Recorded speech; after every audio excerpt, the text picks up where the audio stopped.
Hi guys, my name is Alicia and I'm a psychiatric nurse practitioner and I own my own private practice and I teach other nurse practitioners how to find freedom and balance by starting their own private practices as well. Today we're going to be talking about how to take vacation as a private practice owner, and this is such an important topic and there's so many common misconceptions around this area, so this might be a long video, but let's get into it.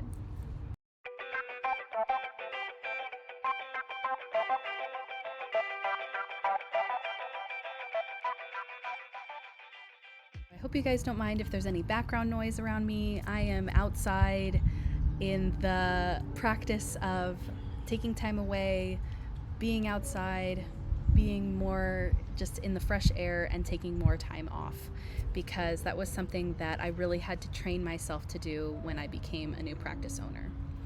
So let's start by some common misconceptions and let's talk about some fears around this topic. So, common misconception is that when you own a private practice, you are always on. And so I want to encourage you that this is usually a function of you believing you always need to be on. It's important to build your private practice in a way that can be sustainable for you long term. When you go into a job, you think about these things, right? You think about, okay, how many weeks of vacation is there a year? Is this going to be sustainable? Can I commit to it? Am I on call too much? And you want to build the job that you would take as an employee, right? Because you are your own employee.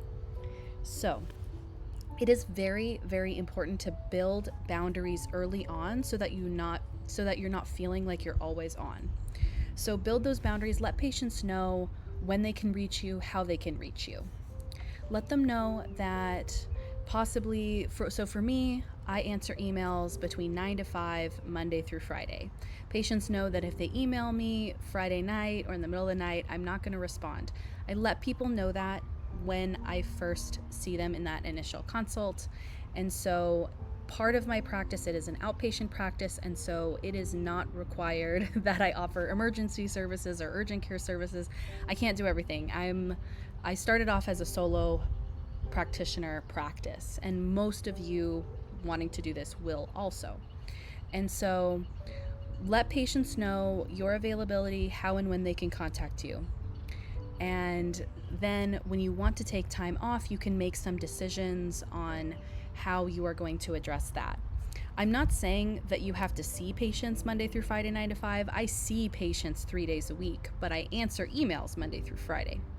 So now let's shift a little bit into talking about how I view taking vacation as a practice owner. I really view it in 3 different tiers, and so let's go through it. So this 3-tiered approach is basically how I feel like as a private practice owner, I can take more vacations than I ever have in any job and probably ever could even if I took an amazing job.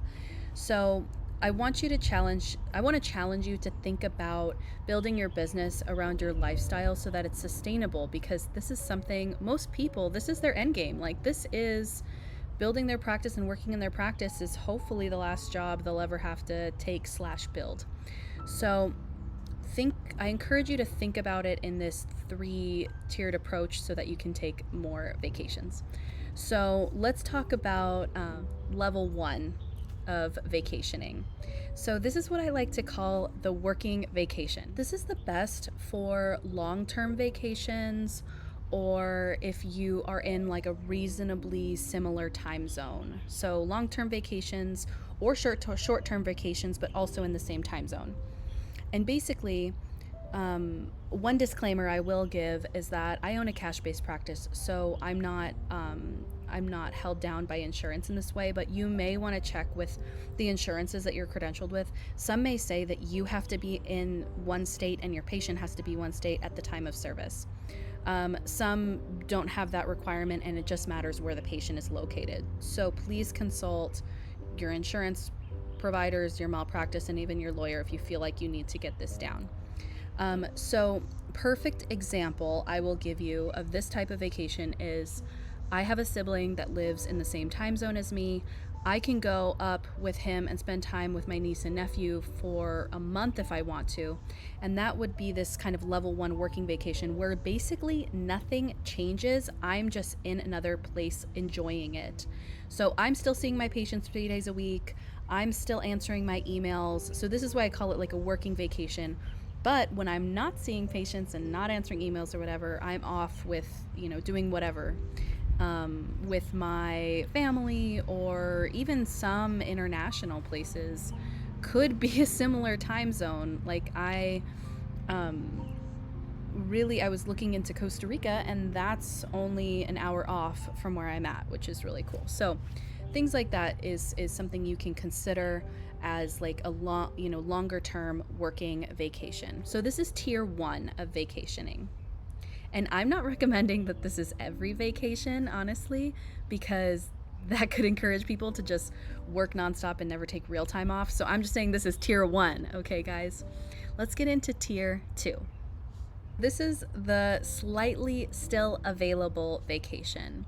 And so this may be if you are going somewhere further away, or somewhere in like a really different time zone, or somewhere where you want more time to be able to do activities. So the slightly still available vacation is when you don't book any patient visits, but you are still available via email. And I have never had this happen, but also available for like, say, urgent appointments. So usually, so for these first 2 tiers, kind of obvious, I don't get coverage. I just don't book any patients that week. So I will say, if patients want to book that week, I'll say I don't have any appointments that week.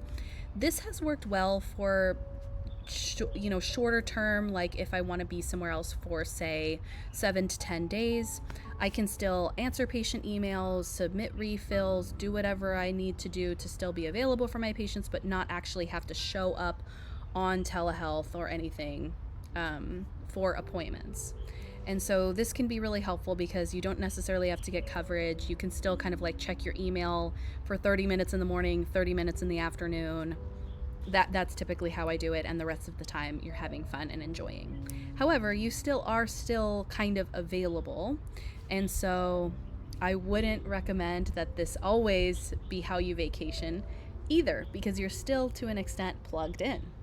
And a perfect example of this was my husband went to a conference, went to a conference in a fun location. And so I didn't book any patient visits that week, but I was still available via email. And we just, most of the day, when he was conferencing, I was answering emails. And then after that, we were off having fun. But I didn't necessarily want to see patients because I wanted to sit by the pool and kind of enjoy myself and have it feel sort of like a vacation. So that's a good example of kind of the slightly still available vacation. So now, number 3. This is the totally unplugged vacation. And this is usually what most people think of as vacation, right? But I want to encourage you to explore and think about all 3 of these, because this could be the key to you kind of having a lifestyle business, which means a business where you can, where it fits your lifestyle and fits, like if some of you guys want to be, nomads or travel while you're working. This is a common dream, right? The totally unplugged vacation I usually think is good for if you want to be totally unplugged from your business for I've done it, the most I've done is 4 weeks. 2 weeks is totally fine. So 2 to 4 weeks usually. And that's when you just don't want to be available at all, or you don't have service, or you can't be available. So I'll give a couple of examples of this. So one could be if you are completely off the grid. Say you're like hiking part of the Pacific Crest Trail or something like that. Or you are in like a super different time zone and you want to have fun and totally unplug, like if you're in a flipped part of the world where day is night, and even if you answered emails of your patients, they'd be in the middle of the night, and that's not really that could confuse patients. So, or another one is if you needed medical care. So when both times that I had surgery for cancer, I obviously had to take a totally unplugged vacation. There wasn't any way that I would be able to, right after surgery, be answering emails. So for these type of emails, you do have to arrange coverage. And I want to encourage you guys that that is possible. I do encourage you guys to get to know other entrepreneurs, other people that are owning private practices in your area. This is where my mentorship group has been can be really helpful for people. Is that we have NPs all over the U.S. In multiple different states. And even if they're in one state, a lot of them have multiple licenses. And so people in our group have provided cross coverage for each other. So it's really a really nice community. If you're interested in my mentorship group, you can learn more. There's a link down below. It's a really wonderful group. I teach you step by step how to start a private practice, and it's also a large community focus amongst the members. For this type of vacation, like I said, you will have to get and arrange coverage and arrange for your covering person to be able to have access to your records and things like that. So the way that you would do this is you would, give your patients a heads up or put an away message and say, I'm gone from this date to this date. Please contact this person if you need anything. And of course, before you go on vacation, you'd make sure that you're pretty sure everyone has refills. Every once in a while there's that weird scenario, but you check everyone's refills, see the people that need to be seen right before you leave and right when you come back. And then your covering person can help with, refills, questions, but they're not typically seeing your patients for you. They're just kind of holding down the fort. And so that is a nice way that you can take time completely off from your practice. And it also supports other entrepreneurship business, and it's nice because you guys can kind of swap coverage. I just did that this year with a good friend of mine that owns a private practice. I held down the fort in her practice for 2 weeks while she was traveling all around Europe, and she is going to hold down the fort for me while I am doing a road trip all up the coast. So it's really nice to be able to swap coverage in that way and be able to be completely unplugged from your work and practice. Now that we have covered the 3 levels of vacationing, I want to give one final consideration. And honestly, I'm in the process of adding the step-by-step process of this into my online course and mentorship program, because there's even more that can be talked about in this arena. This is just kind of scratching the surface, and I'm sure some of you guys are wondering like the logistics, but let me go through one final consideration before I end this video, and that's going to be something that I'm sure many of you are worried about, and that is money. Some may be worried that in a private practice, if you don't work, you don't get paid.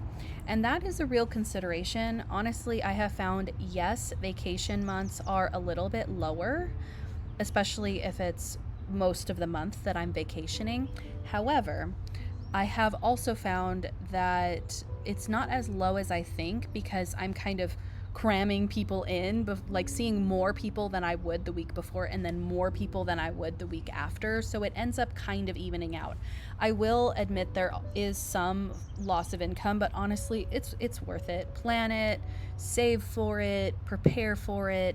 It's not a huge loss of income. It's not like I completely lose those 2 weeks of pay. It's just that it's slightly lower than it would if I were doing my regular. But it's something that I think as a business owner you can prepare for, and something that is 100% worth it. Obviously, you need to have time off. You need to take care of yourself. And so I hope that this was helpful. Of course, if you have any questions, please consult your lawyer, your malpractice, your credentialing specialists, or insurance that you're paneled with, to make sure that all of this is possible. This has just been my experience and things that I have gotten advice on from my team of people helping me. And so I hope that this was helpful, and happy vacationing.